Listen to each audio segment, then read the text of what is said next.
लाहौर एक ऐसा शहर जो अपनी संस्कृति, इतिहास और साहित्य के लिए जाना जाता है। रावी नदी के किनारे बसा ये शहर न केवल अपनी खूबसूरती बल्कि अपने रहस्यों के लिए भी मशहूर है।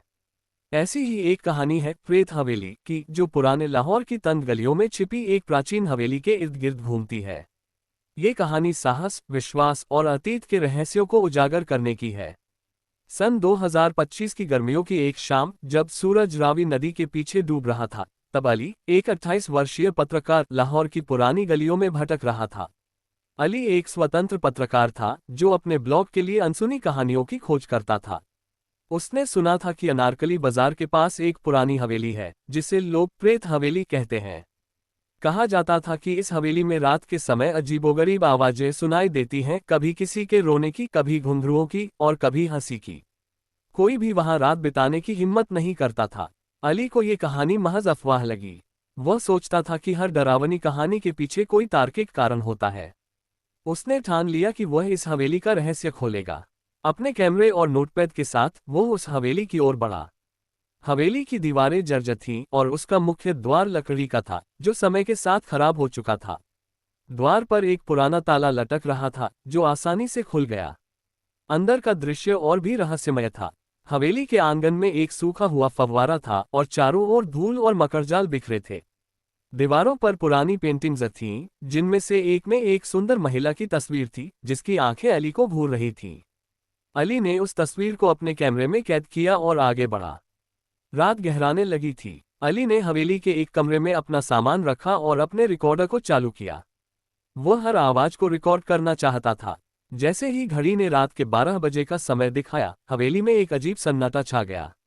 अचानक कहीं से एक ठंडी हवा का झोंका आया और अली को लगा जैसे कोई उसके पीछे खड़ा है। उसने पीछे मुड़कर देखा, लेकिन वहां कोई नहीं था।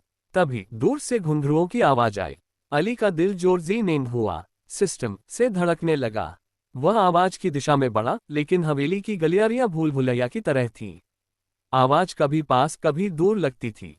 अली ने अपनी टॉर्च जलाई और एक पुराने हॉल की ओर गया जहां से आवाज आ रही थी। हॉल के बीच में एक पुराना दर्पण था जो धूल से ढका था।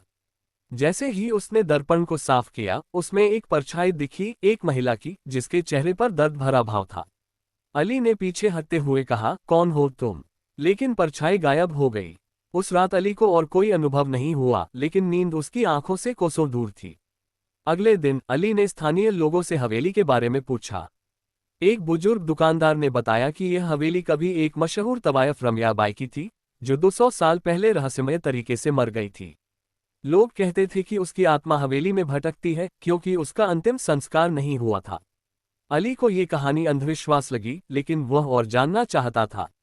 उसने लाहौर के पुरातत्व विभाग से संपर्क किया और हवेली के दस्तावेज खंगाले। उसे पता चला कि रमिया बाई एक प्रतिभाशाली नर्तकी थी जिसे एक स्थानीय जमींदार ने धोखा दिया था।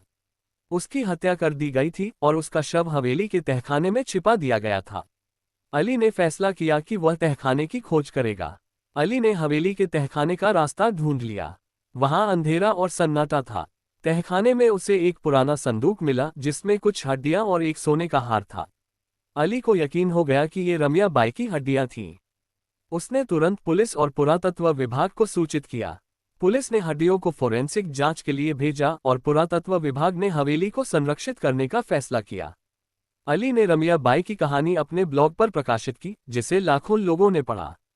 उसने लिखा कि भूत प्रेत की कहानियां अक्सर उन दुखद घटनाओं का परिणाम होती हैं जिन्हें समाज भुला देता है। कुछ हफ्तों बाद रमिया बाई की हड्डियों का विधिवत अंतिम संस्कार किया गया। स्थानीय समुदाय ने एक छोटा स्मारक बनाया जो उनकी कला और साहस को सम्मानित करता था। अली ने देखा कि हवेली से अब कोई डरावनी आवाजें नहीं आती थीं। उसने महसूस किया कि रमिया की आत्मा को शांति मिल गई थी। अली ने अपनी कहानी को एक किताब में बदल दिया जिसका नाम था लाहौर की प्रेत हवेली, एक अनसुना सच। ये किताब बेस्टसेलर बनी और अली को एक सम्मानित पत्रकार के रूप में पहचान मिली। ये कहानी हमें सिखाती है कि डर का कारण अक्सर अज्ञानता और अनसुलझे रहस्य होते हैं। साहस और सच्चाई की खोज से हम न केवल अपने डर को जीत सकते हैं, बल्कि दूसरों को भी शांति और सम्मान दे सकते हैं।